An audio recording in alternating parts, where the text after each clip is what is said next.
You're listening to the Touch 'em Up podcast. I'm your host, Double M, and on today's episode, we're going to be giving you UFC on ESPN 12, Poirier versus Hooker preview, predictions, and analysis, which takes place June 26th, this upcoming Saturday, from the UFC Apex facility in Las Vegas, Nevada. And in the main event of the evening, it's a lightweight clash for the ages between top 5 contenders, Dustin, the Diamond Poirier, and Dan, the Hangman Hooker. So without any further ado, let's get this started and step into the ring. All right, guys, how's everybody doing tonight? Like I said, we're going to be getting the UFC on ESPN 12 predictions for you. It'll be on ESPN Plus, but it'll also be live on ESPN. And man, it's a pretty stacked card. Obviously the main event, phenomenal main event between the number 3 ranked Dustin the Diamond Poirier and then the number 5 ranked Dan the Hangman Hooker. I mean, both of these guys are coming out to put a stamp on them being next for either Tony Ferguson or for the winner of Khabib and Gaethje. They want the title shot. If Dustin Poirier is to win, I think he would go to fight Ferguson, and then the winner of that would fight Khabib or Gaethje, whoever wins. And then for Hooker, if he wins, I think he would also get Ferguson. So I really think this is a fight. It's a fight for who's going to get to fight Ferguson in his return. If they don't get Ferguson and they don't get Khabib or Gaethje, vice versa.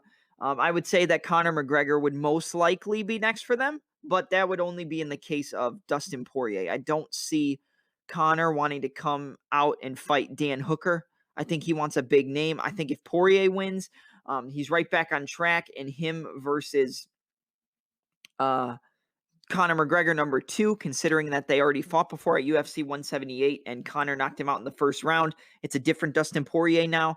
I think that he would want that fight. Both guys would definitely want that fight next. But there's some other good fights. You got prospects on the card like Kama Worthy, Brendan Allen. You've got Mickey Gall versus Mike Perry, Sean Woodson. I mean, there's so many good fighters on this card. And let's talk about the UFC fight night, the last fight night, which was UFC on ESPN 11, and it was the main event between Volkov and Curtis Razor Blades, Alexander Volkov, Curtis Razor Blades. Fight went basically exactly how I figured it would go. Curtis Blades immediately pushing forward, trying to get the takedown, took him down over and over and over again. I think he got 11 or 12 takedowns, or you know what? I think it was 12 takedowns against Volkov. Really, really spent. I mean, Blades and Volkov were just both exhausted at the end of the fight.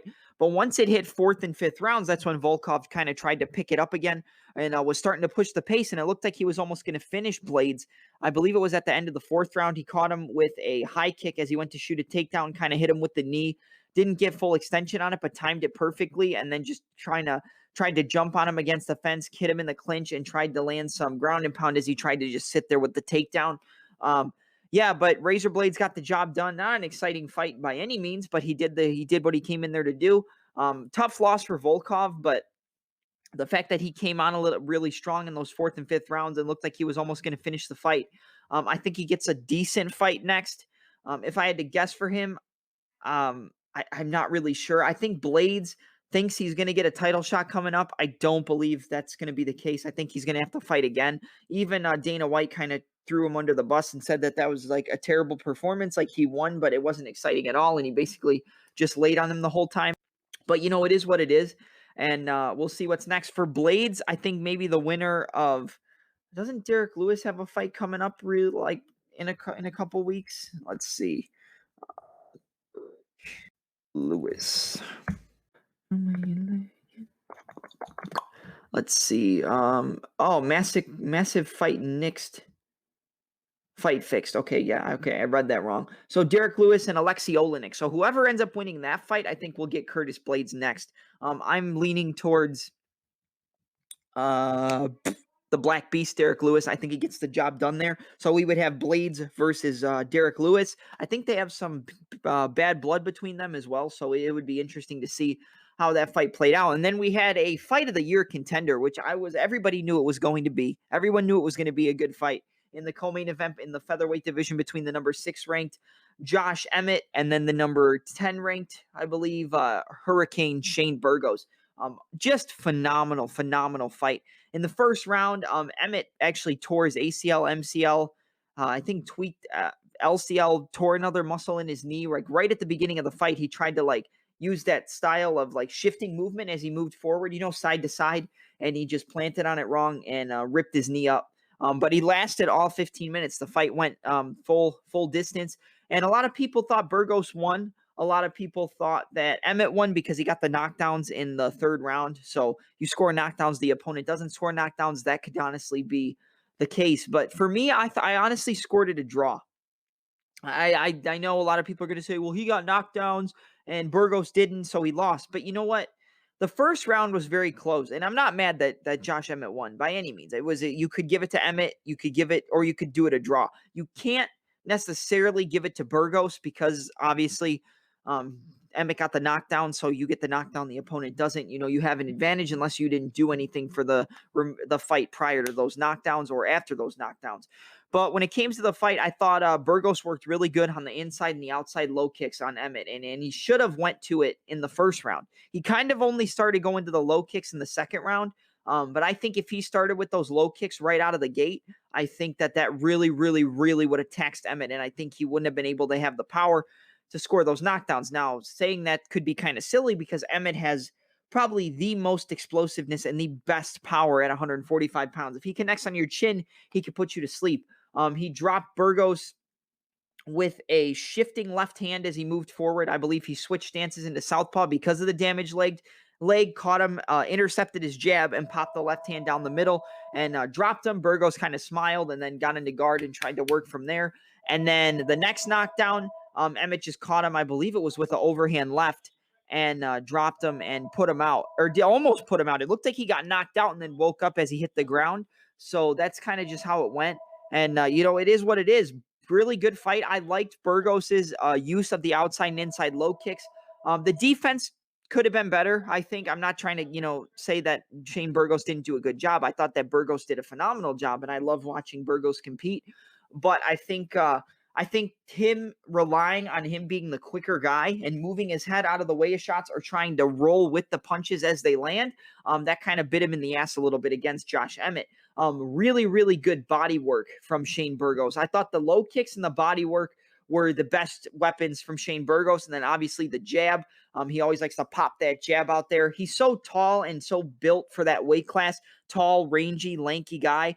I wouldn't say lanky, but just a tall, rangy guy. He likes to use his boxing primarily, and then he'll get in close and try to rip to the body. The body shots worked very well against Emmett. You could see it was kind of starting to take a little bit out of him towards the second half of the second round and then into the third round.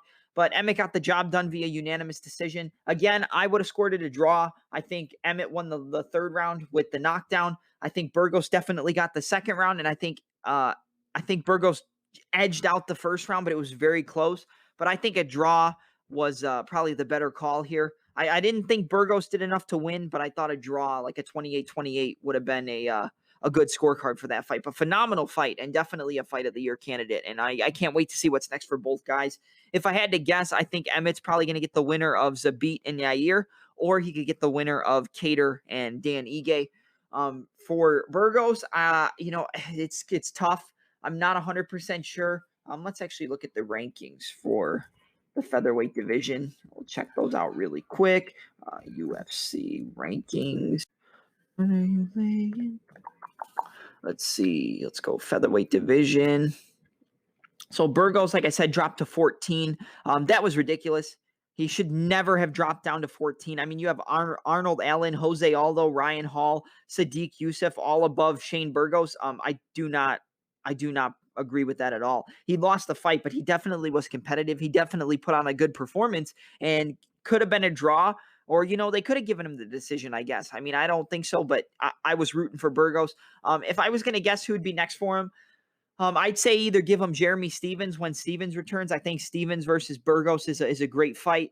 And if you're not going to give him, that, then give him the loser of Ige and Kelvin Cater. If Cater was to lose, that would be a rematch because Burgos and Cater fought at UFC 220. And then if Ige wins, or if Cater wins and Ige loses, Ige versus Burgos is a good fight too. So that's what I would do. But yeah, good fight card overall. I liked it. But definitely Burgos and Emmett stole the show. Let's get into these predictions. So UFC on ESPN 12, obviously June 26th, this upcoming Saturday from the UFC Apex in Las Vegas, Nevada. We're going to start it off with one. We're going to do one prelim, and then we're going to talk about the main card. No, it is not every single fight on the card. I know there's some people out there who say, oh, you missed some of these fights. You didn't predict this fight. Why'd you skip that one? Listen, I usually I'll predict the whole entire card, but this, I thought there was one prelim worth, dissecting. And then there was one, and then obviously the main card. I've got everything from the main card. So we're just going to get it started. Up first on the prelims in the lightweight division, you have Violent Bob Ross training out of American Kickboxing Academy. Luis Pena, who holds a record of 8 wins and 2 losses, going up against the Death Star, Worthy, who holds a record of 15 wins and 6 defeats. This is a phenomenal fight. Really, really good fight for that lightweight division. 2 prospects in the division. Obviously, Violent Bob Ross has gotten more exposure when it comes to being in the UFC. He was on the Ultimate Fighter. Has some decent wins under his belt in the UFC, in the organization. I believe he lost a fight to Matt Frivola in his last fight.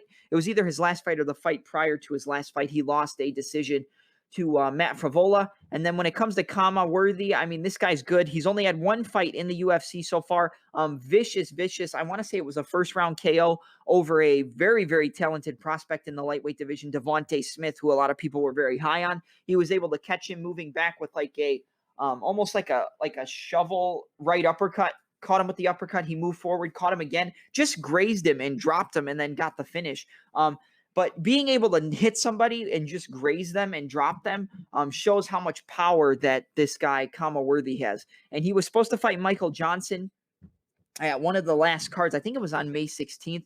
He was supposed to fight Michael Johnson, or maybe it was the May 9th card, one of those, and it didn't end up working out. Obviously, Johnson, I think Johnson pulled out and didn't fight, or they scrapped the fight from the card. Something like that happened. Obviously, we didn't see it. But when it comes to this fight, I think that the key for Worthy is going to be counter-striking, but trying to get in close so Luis Pena can't use his range as much. I would say for Luis Pena, obviously, he's tall, he's long, he's rangy for the 155-pound division. He's tall, lanky, likes to keep you at the edge of his jab, front kicks, roundhouse kicks to the head, flying knees up the middle. If you try to lower your level, he'll try to catch you coming in. Really good jiu-jitsu from Luis Pena as well. He's got good ability to take your back, try to lock up a rear naked choke, or try to get you in a triangle choke off of his back. He's good on the ground, good on the feet. He's good everywhere. He's a very solid, well-rounded mixed martial artist. Good in the clinch, decent takedown defense.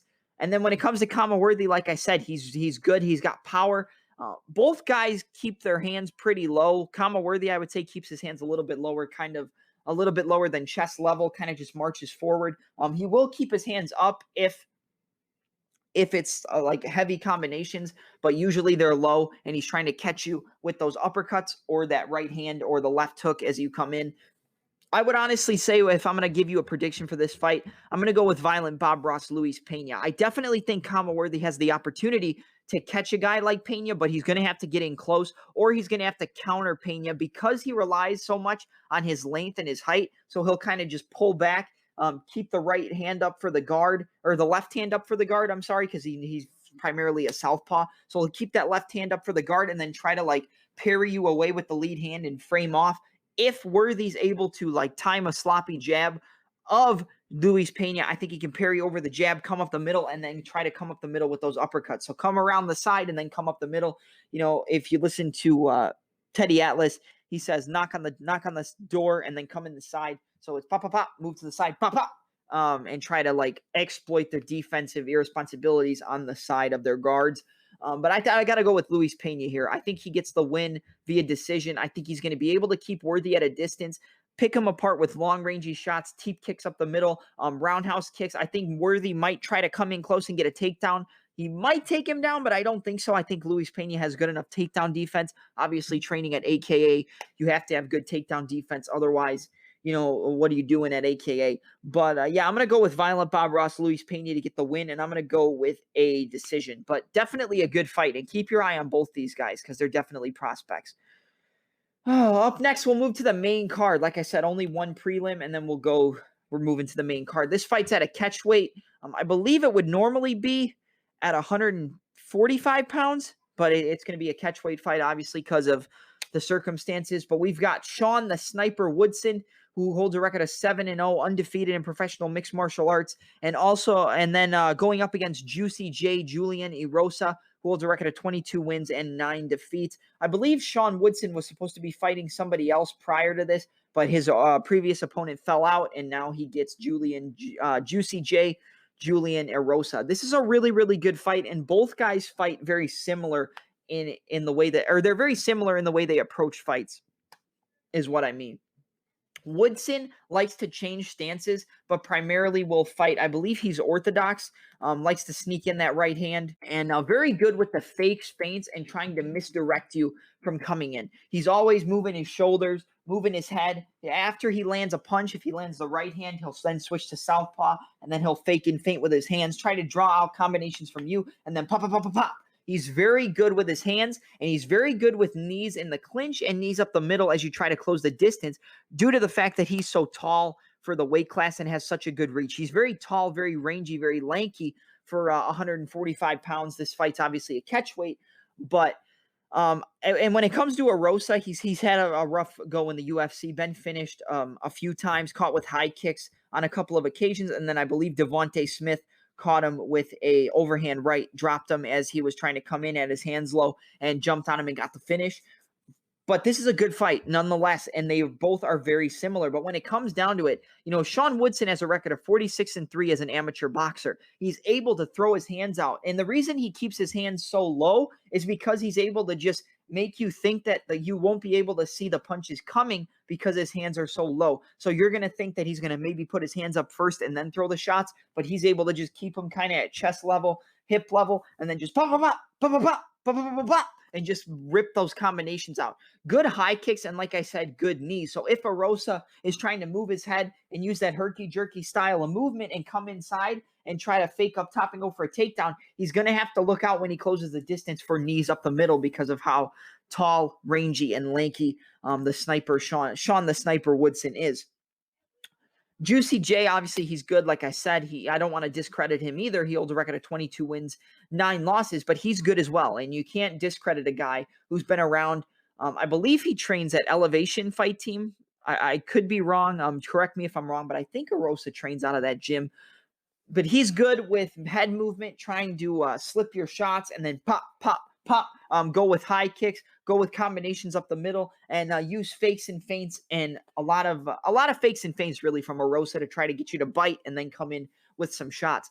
But I think the activity of Sean Woodson, and what I mean by that is not how often he fights, but how much he throws. The volume and the activity of Sean Woodson in a fight is going to be too much for Erosa, I think. I think Erosa's good. He's got good range management, good distance management, but he relies so heavily on keeping his hands down. And with a guy as tall, long, and rangy as Sean Woodson, I think that that's a recipe for disaster. And the fact that the volume striking of Sean Woodson, he just pop, pop, pop, pop, pop. If he's able to land those shots, Erosa might slip the first 2, but eventually he gets caught. And I think that Sean Woodson actually finishes Julian Erosa. I'm going to go with a 3rd round TKO for Sean the Sniper Woodson to move to 8-0 as in professional mixed martial arts. I just think the volume, the stance switches, the fakes and feints are going to make Julian Erosa either throw a shot he doesn't want to or make him freeze and then open up the combination striking of Woodson. But yeah, Sean Woodson via a 3rd round TKO.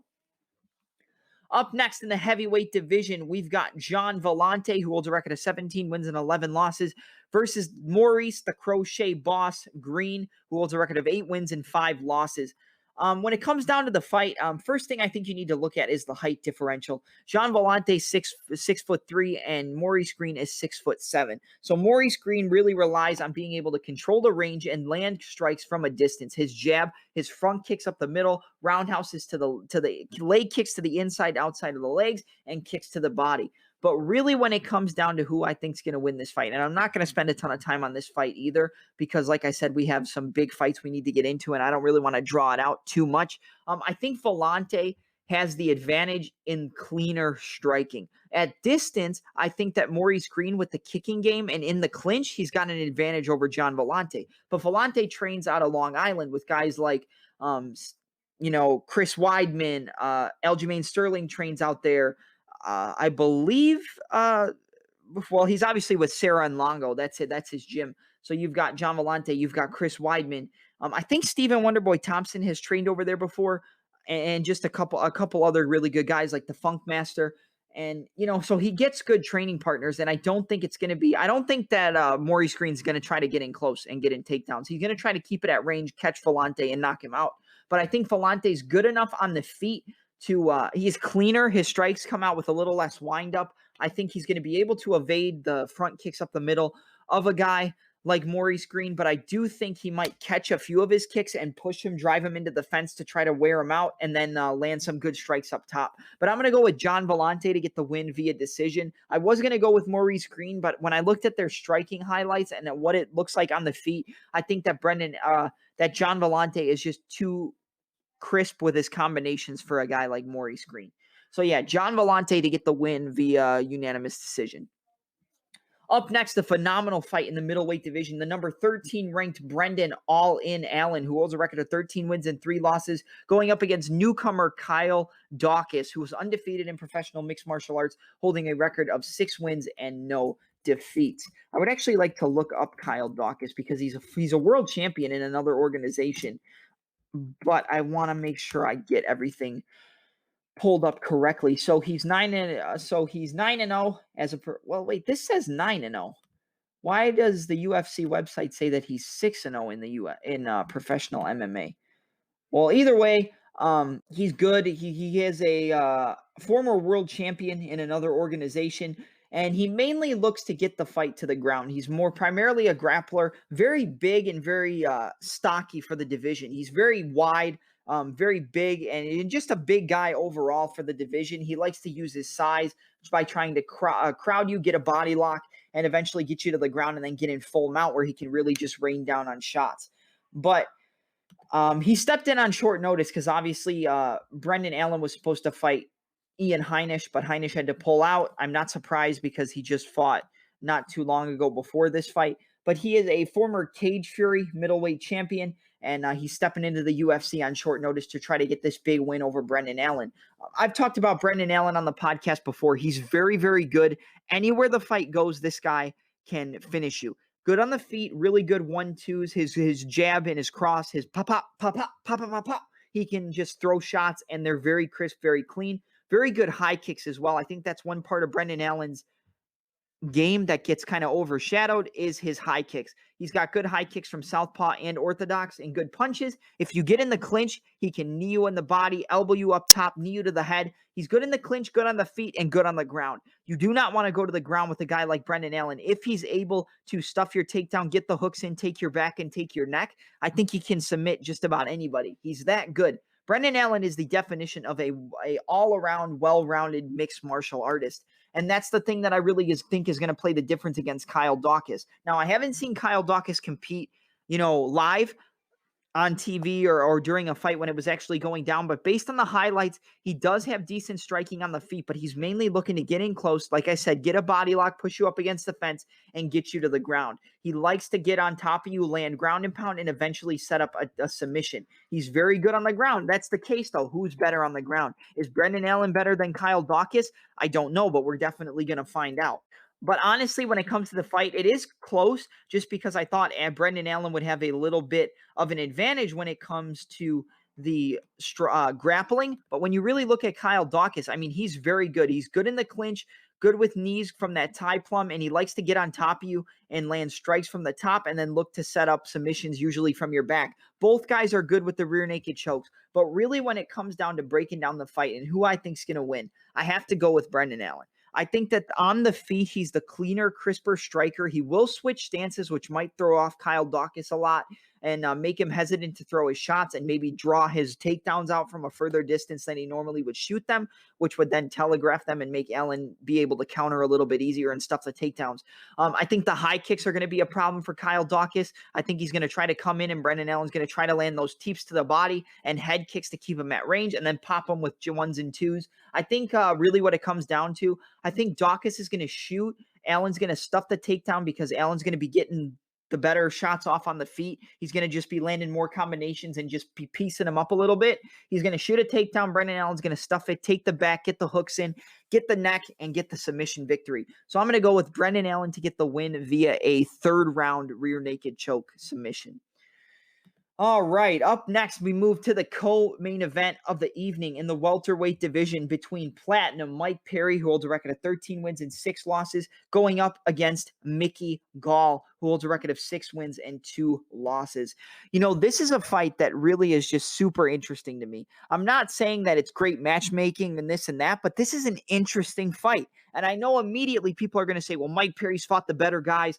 There's Mickey Gall has no chance. Perry's going to rip him up. And is that probably what's going to happen? Yes, but do not count out a kid like Mickey Gall. He's been counted out in his entire UFC career. A lot of people counted him out against Sage Northcutt. I was one of the few people who picked Mickey Gall to beat Sage Northcutt because I thought he was way better in the jiu-jitsu department and was going to be able to take his back. And that's exactly what happened. He took the back after he landed that wide like slap hook. It hurt Sage Northcutt. He went to shoot a takedown. He stuffed it, spun around, got the hooks in, took the back, and got the rear naked choke. If Mickey Gall gets on the back of Platinum Mike Perry, he can submit Mike Perry. On the feet, it's Platinum Mike Perry's all day. I know Mickey Gall's been working his striking a lot with new coaches. I'm not exactly sure. I think it's Elevation Fight Team. I'm not 100% sure. Don't quote me on that. But he has gotten better with his striking, better with his kicking game, and his jab is pretty decent. He can catch you coming in with that jab and pop you. But against a guy like Mike Perry, this is a fight that I think is just tailor-made for Mike Perry. Because is Mickey Gall going to be able to get Perry to the ground? Really, when it comes down to it, I'm not 100% sure he's going to be able to take down Mike Perry. Do I think Perry has the greatest takedown defense? No. But I think that if Mickey Gall shoots traditional single and double legs, that Mike Perry's going to be able to stuff him all night. When it comes to how I think Mickey Gall could get the fight to the ground, I think maybe fake up top with some shots, let Mike Perry counter, and then try to go in, get the clinch, get the body lock, and try to trip takedown so that if he trips, he's probably going to land on all fours. Then you could try to sink your hooks in and get the submission. But on the ground, I give the advantage to Mickey Gall, 100%. Not saying that Mike Perry doesn't have good jiu-jitsu, but I just think Mickey Gall is a little bit better with his grappling than is Mike Perry. On the feet, though, you have to give the advantage to Mike Perry. Good power. His jab is very good. You saw it in the Vicente Luque fight. He was able to pop him with the jab, land that left hook, land that right hand, and land some kicks to the body and kicks to the legs. When it comes down to it, I just think Mike Perry has fought the tougher competition, and I think he's just going to come in and rip through Mickey Gall. I do think that Mickey Gall is a live dog in this fight. He does have a chance if he can find a way to get it to the ground and take the back of Mike Perry. But I think Mike Perry's going to be coming in, landing some good shots, popping him with the jab, 1, 2, 3, pop, pop, pop, pop, and I think he's going to finish him in the first round. So my pick is Platinum Mike Perry to get the win via a first round knockout over Mickey Gall. Oh, man. Now let's move to the main event of the evening, the thing everybody is coming to see in this fight card. In the lightweight division, the number 5 ranked Dan the Hangman Hooker, who holds a record of 20 wins and 8 defeats, going up against the number 3 ranked former interim lightweight champion, Dustin the Diamond Poirier, who holds a record of 25 wins, 6 losses, and 1 no contest. Guys, this is a phenomenal fight. This could be your fight of the year. And I know we just had Burgos versus Emmett, and everybody's like, no way this tops it. This could honestly top it. 100% this fight could top that fight because both guys are such gamers that this fight could end at any time. Either guy can get finished. I'm leaning more towards one guy finishing the other guy, obviously. I have to make a pick. But either guy can get a finish. And there's certain areas in this fight where each guy is going to have the advantages. You look at a guy like Poirier, or we'll start off with Dan Hooker, because he's coming in trying to beat Poirier, move his way up, probably fight Ferguson next, and then go for the title. And I think that's what he's planning to look for, and he's planning to finish Dustin Poirier. Now, when you look at the stats, when it comes to height, Dan Hooker has a 3-inch height advantage, 6 feet to 5'9" for Dustin Poirier. But the fact that and with the reach, it's 75 inches for Dan Hooker and 72 inches for Poirier. Even though it's only a 3-inch advantage, Dan Hooker uses his range better than anybody, I think, in that division, unless your name is Conor McGregor. At 155 pounds, Dan Hooker is tall, rangy, and he fights tall and rangy. A lot of guys might have a reach advantage, but they don't use it effectively when they have to compete. Some guys might be really long and tall, but they like to get in close and fight in the clinch, or get in close and try to get in boxing range instead of staying just outside of kicking range and then moving into kicking range. Hooker is not that kind of guy. He's going to fight at range. He's going to go for jabs. His jab is phenomenal. He likes to keep his hands pretty low, but he's going to go for jabs. He's going to go for those calf kicks on the inside and outside leg of the opponent, depending on what stance they're in. And he's going to look for knees up the middle and 1-2s from range and then circle and cut the angle. That's how Dan Hooker fights. When it comes to Dustin Poirier, Poirier is probably, if it's not Conor McGregor, he's probably the best boxer in probably one of the best boxers in all of the UFC, and definitely I would say the best boxer in the UFC's lightweight division, unless your name is Conor McGregor, which I don't know. I would love to see that fight happen again if they were to clash down the road. But, you know, like I said, reach is going to go to Hooker. Leg reach, 42.5 inches for Dan Hooker and 40.5 inches for Dustin Poirier. So, but it's going to be not just how much of an advantage Hooker has, but how he's going to be able to use it. Like I said, those calf kicks, front teep kicks to the body, going for head kicks. And when it comes to Poirier is going to be looking to use that jab to back up Dan Hooker and then get into boxing range and clinch range and try to rip him up. The one thing about Poirier is his combination striking. Dan Hooker will throw combinations. He might go 1-2, inside low kick, 1-2, outside low kick, and then jab out to get you to stay away as he's backing up so he can keep his distance. But Poirier likes to mainly throw hands. He will throw leg kicks to the inside and outside of your leg, and he has very good front kicks up the middle to the body. I think a lot of people discount his front kicks to the body, but he landed a few good ones against Max Holloway, and he landed some good kicks against Eddie Alvarez as well, I believe. But, you know, you look at one fight in particular for Dustin Poirier, and I'm going to bring myself back to looking at the Jim Miller fight. Did he get the win? Yes. But what was the key factor that the key adjustment that Jim Miller made when the third round came on? And it was the calf kicks. The inside and outside of the leg of Dustin Poirier was getting chewed up by the calf kicks of Jim Miller. It only took like 3, 4, or 5 of them, and then Poirier's leg was kind of damaged. It was damaged a lot, and he was falling all over the place. He couldn't stand up, and that was a problem. He still got the win. And then you look at the Justin Gaethje fight, and you look, okay, maybe Poirier has kind of learned to take those leg kicks a little bit better, and you know has an ability to take damage, because that Gaethje fight with Poirier was a war. It was a war from bell to bell, from start to finish, and both guys were looking to get the finish. There was points where I thought Poirier was going to get finished, and then he comes out in the 4th round, catches Justin Gaethje on the counter for the inside low kick, hurts him, gets him up against the fence, punches and bunches, right hook, right uppercut, straight left, right uppercut, straight left, and I've got the finish. So it shows that, yes, the leg kicks can be damaging, but Poirier is going to has developed a way to take those low kicks and just switch stances mid-combination to try to lessen the damage and maybe equal out the damage if the opponent's going to keep low kicking. But with Poirier versus Hooker, if Hooker goes to low kick Poirier, it's going to be on the inside of the leg, well, the inside of his right leg, because they're in opposite stances. So that can definitely be a problem for Poirier. And if he takes a lot of those inside low kicks, it could damage a lot of the boxing that he's going to want to throw, because it's going to take power off of his shots, and it's going to make it harder for him to push off his feet to get in close and work his boxing. Now, he trains at American Top Team. He trains with Dia Davis. He trains with Yves Edwards, who is going to be coming on the podcast pretty soon, but I didn't say that, right? Pretty soon, guys, we're going to have an interview with Thug Jitsu. But well, the Thug Jitsu master, Yves Edwards. But anyway, let's get back to the fight. So Dustin Poirier is going to want to get in close, get in the face of Dan Hooker, and rough him up. He's going to want to get into boxing range, and he's going to want to use that jab from southpaw. Pop that jab, set up that straight left hand, use a lot of fakes and feints to try to get Hooker to bite on the fakes, and then go into combination striking. Like I said, he's so good with his boxing. It's really criminally underrated, and I think a lot of people finally realized how good he was by him beating Max Holloway, and how much power he carried, and how easily he was able to hurt Max Holloway on the feet.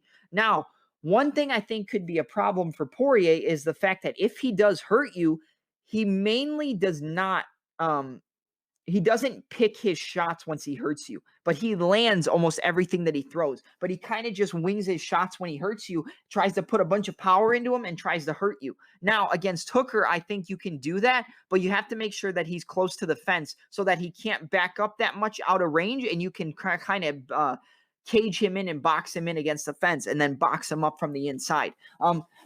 One thing about Hooker's defense is, like I said, he likes to bank a lot on his reach and his height and just pull back away from shots. He doesn't keep his hands up at his head, and that could be a problem for him. It was a problem for him against Ally Quinta, even though the low kicks and the calf kicks on the inside and outside of the leg were really taking a lot of power off the shots of Dustin Poirier, or taking a lot of power and stank off the shots of Ally Quinta. But he made an adjustment where he was in orthodox stance. He stepped forward into southpaw and then landed that overhand left, and then vice versa. He was in southpaw, stepped forward and land the overhand right. You know why that works against Hooker? Because he doesn't keep his hands up and he mainly tries to pull back with his defense and just back up, not move his head too much. He does have decent head movement. He'll good side slips and good ability to try to pull back, but pulling back on this type of shot that Dustin Poirier mastered and used it phenomenally. He landed it on Khabib and hurt him, and he landed it on Holloway over and over again. So I think he'll try to double jab.